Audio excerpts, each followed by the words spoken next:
I'm Rachel. I'm a section manager and I've recently become a duty manager.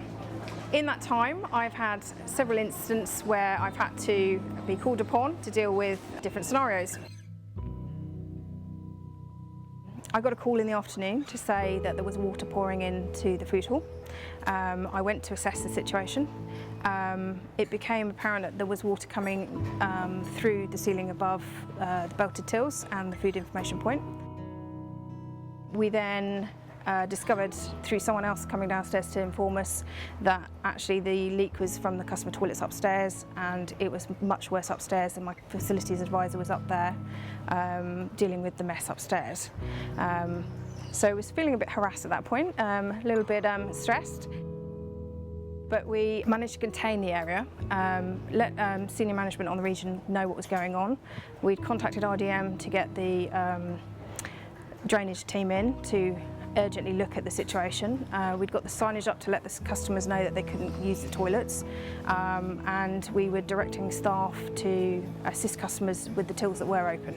And then it was just a question of waiting for the contractors to arrive to deal with the mess. We obviously had a team in to record all the stock that had been affected and damaged, and then a deep clean team in from ICM to clean up all areas affected. We had Fujitsu in to check the tills were working because it had leaked on the tills. And we then obviously had a team that I had previously organised to come in to refill the stock and to get us up and running and operational for the beginning of the next shift.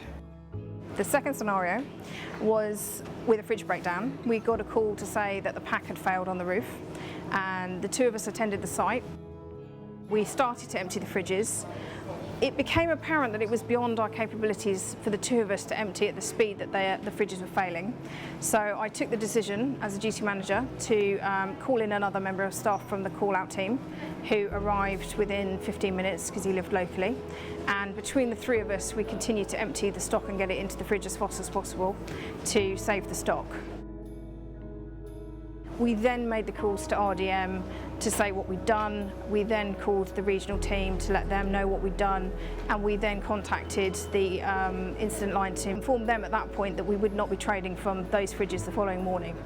The contractors were unable to regas the fridges that night, and as a result we had to restock the fridges that were operational so that we could trade to the customers the following morning, which then meant putting advisors out so they could direct customers to where the stock was because it was very condensed.